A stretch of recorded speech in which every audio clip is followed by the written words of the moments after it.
le monde. Comment l'univers se construit? Quelle réponse je dois lui donner? Je dois lui dire que c'est Dieu qui l'a fait. Vous croyez en Dieu? Moi, je ne peux pas croire Não posso acreditar numa divindade externa ao mundo e que o crie como um objeto.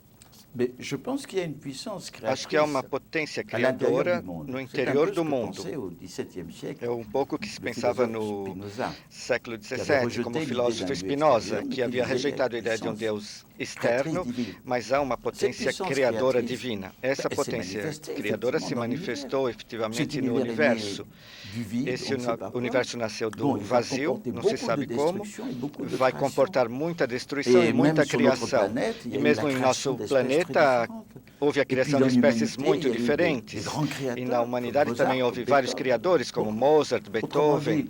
Em outras palavras, não posso negar que a potência criadora chegue aqui, ali, mas não posso chamar isso pelo nome de Deus.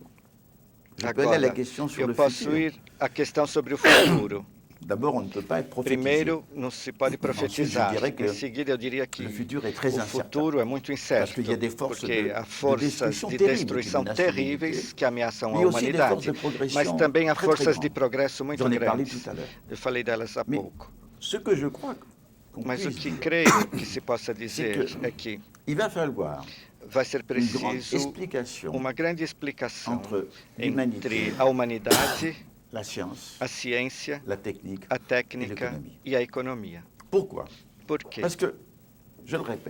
Eu repito, nós não temos apenas o poder de manipulação biológica do qual falamos. Nós vamos ter o desenvolvimento dos computadores cada vez mais inteligentes, que não terão a inteligência humana, mas poderão fazer operações que hoje ainda não fazem. E teremos o desenvolvimento do que chamamos hoje a nanotecnologia, ou seja, pequenos robôs anões. E esses robôs anões serão capazes de se multiplicar. Talvez os computadores inteligentes serão capazes de se duplicar, de se multiplicar também. E na vida, vocês sabem, o próprio da vida é que ela possa se reproduzir. Então, se nós temos esses robôs, essa tecnologia, essas coisas que se multiplicam, estamos diante de um poder terrível, estamos ameaçados. O problema do controle, das técnicas, da ciência, pela humanidade, ou seja, pela ética e pela política, é uma coisa que me parece, daqui para frente, vital para o nosso século. O que vai resultar disso eu não sei, mas o que eu sei é que esse é o problema do futuro. Manuel, por favor, a sua pergunta. Professor Morin, o senhor falou parlé à propos des ONG d'une citoyenneté terrestre, l'idée de citoyen terrestre. En même temps, vous êtes membre fondateur de l'Académie de la Latinité, qui réunit des peuples, des cultures de langue latine. Cette Académie de la Latinité ne serait pas un genre d'organisation culturelle qui va contre l'idée d'une mondialisation d'intérêts. Essa academia não seria espaço de criação de une identité locale et non d'une identité universelle. Moi, je crois Eu creio nas identidades múltiplas e concêntricas. Por exemplo, sou um defensor da ideia europeia. A ideia europeia não significa o desaparecimento das nações, da França, nem mesmo dos Estados. Isso significa que os problemas mais importantes escapam agora à possibilidade de controle dos Estados. Então, é preciso criar algo de mais vasto para esses problemas. Da mesma forma, no plano mundial, há problemas fundamentais, como o da biosfera, da economia, das armas que devem ser controlados. Isso dito, eu faço parte também, é verdade, dessa Academia da Latinidade e me sinto muito solidário como mediterrâneo, tendo ascendência de vários países do Mediterrâneo e de tudo aquilo que existe em toda parte onde se fala línguas latinas. E milito em favor, digamos, do que se pode chamar grosseiramente de Sul.